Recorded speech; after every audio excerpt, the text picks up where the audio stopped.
In this video, we are going to study three acid-base theories which are widely studied: Arrhenius theory, Lowry-Bronsted theory and the Lewis theory. We shall also discuss the examples and limitations. I have covered pretty much everything in this video, so watch the video till the end so that you won't have to watch any other video after watching this one. Stay tuned. So, before jumping into the video, let us first understand what are acids and bases. On physical grounds, acids are substances whose solutions turn the blue litmus paper red. They have sour taste, like vinegar which has acetic acid and lemons which have citric acid. They react with most metals to form hydrogen gas, and with baking soda they form CO2 gas. All acid solutions conduct good electricity because acids form ions when they are dissolved in water. Examples include hydrochloric acid, sulfuric acid, nitric acid, acetic acid, etc. Now coming to the bases. Bases are the substances whose solution turns red litmus paper blue. They have bitter taste and their solutions feel slippery like soapy water. Bases do not react with metals in the way that acids do. Base solutions also conduct electricity because they too form ions in water. Examples are sodium hydroxide, potassium hydroxide, etc. Now when you know what are acids and bases, let's see what these theories say about them. Arrhenius proposed his famous Arrhenius acid-base theory in the year 1887, and according to his theory, an acid is a substance which dissociates in water to produce one or more hydrogen ions, whereas base is a substance which, when dissolved in water, dissociates to produce one or more of the hydroxide ions. And then the neutralization happens because the H plus ions from acid react with the OH minus ions from base to form water. Let's take an example. HCl, when dissolved in water, produces H plus ions and Cl minus ions. As it is producing H plus ions, HCl can be considered as an acid as per the Arrhenius theory.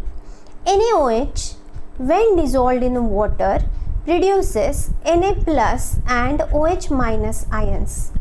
As it is producing hydroxyl ions, NaOH can be considered as a base as per the Arrhenius theory. Sounds great, isn't it? But Arrhenius theory suffers certain limitations. Let's see. The first limitation is some compounds are basic in nature, but they do not contain OH minus ions in their structure. For example, HCl can be neutralized by both NaOH and NH3, that is ammonia. Now as you can see, NaOH clearly has the hydroxyl ions, so the reaction will go like NaCl plus water, and this water will be formed due to the H plus ions from HCl and OH minus ions from NaOH. But in this case, ammonia does not have any OH minus in it. Still it undergoes the neutralization reaction and it forms the salt ammonium chloride. So Arrhenius theory fails to explain the basic nature of compounds like ammonia, who are basic in nature but do not contain hydroxyl group in their structure. Similar case with acids also. Some compounds like ferric chloride or copper sulfate or even carbon dioxide, they are acidic in nature but they do not have H plus ions in their structure. So the Arrhenius theory fails to explain the acidic nature of such compounds who are acidic but they do not produce hydrogen ions on their own. The third limitation is the Arrhenius acid-base concept is applicable to aqueous medium only, but some reactions which we study under the aqueous state also happens in the gaseous state, and there the Arrhenius theory fails to explain that reaction. For example, the reaction between HCl and ammonia happens in gaseous state also, and it also gives the same product which the reaction gives when it happens in the aqueous state. But the Arrhenius theory fails to explain this reaction in gaseous state. The fourth limitation of Arrhenius theory is that the theory says that H plus ions are freely available, but actually H plus ions are always available in their hydrated form as the hydronium ions. So now scientists started studying the ways to eliminate these drawbacks of Arrhenius theory, and in 1923 Lowry and Bronsted came up with the theory which was based on deprotonation of acid and the protonation of the base. So according to Lowry and Bronsted theory, acid is a substance which is rich in protons, so it donates the proton to the base, and base is a substance which is deficient in protons, so it accepts the proton given by the acid. Let's study an example. HCl reacts with ammonia to produce NH4Cl. In this reaction, HCl is an acid because it donates H plus ion to the ammonia, and ammonia is a base because it accepts the proton given by the HCl. So, proton donors are considered as acids and proton acceptors are considered as bases. Understand here that the Lowry-Bronsted theory does not go against the Arrhenius theory, it just adds to it. So it can be considered as an extension to the Arrhenius theory. Hydroxide ions are still considered as bases because they accept the proton from acids and they produce water.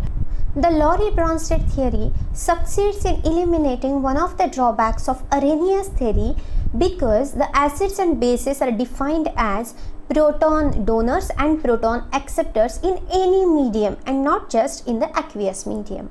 So when the reaction between HCl and ammonia is happening in aqueous state, the ammonia accepts the proton from the hydronium ion, and when the reaction is happening in the gaseous state, the ammonia accepts the proton from the HCl itself.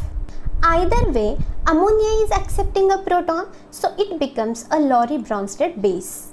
Some very interesting concepts pop up here. The first one is conjugate acid-base pairs. Let's see what it is. Consider a general reaction of acid HA with water and consider that this reaction is reversible.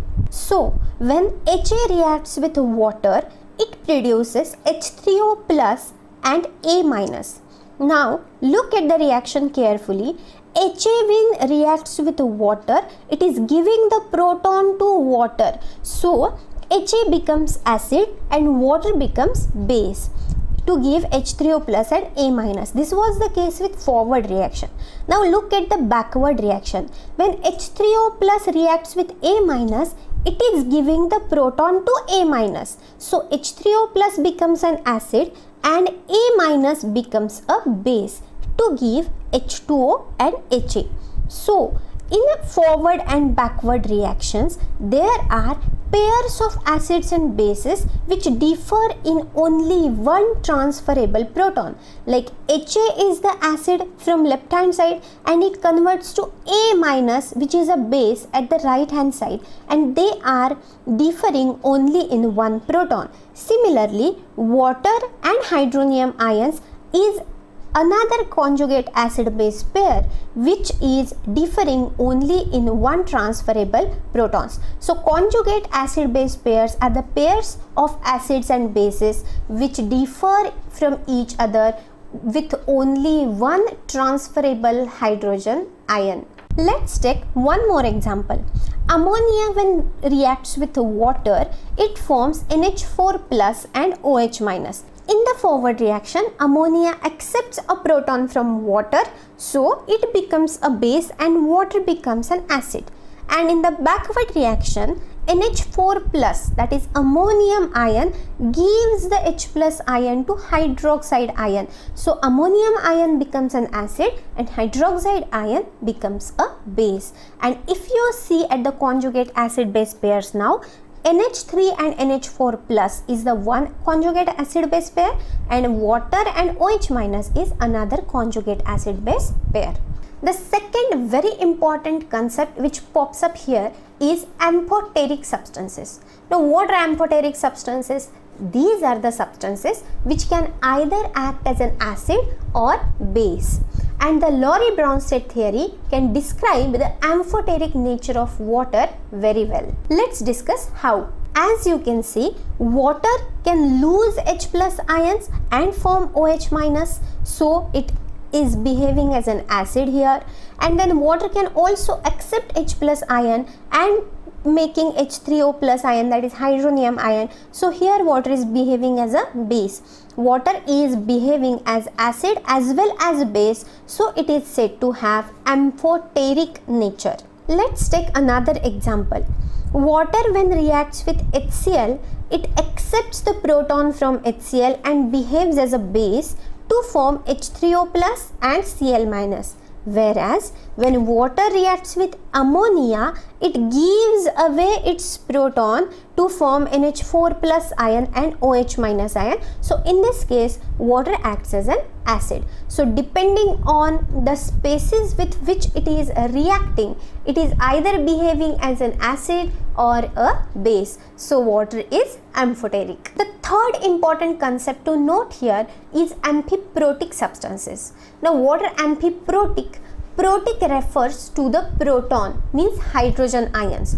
So the substances which can donate as well as accept the proton are termed as amphiprotic substances.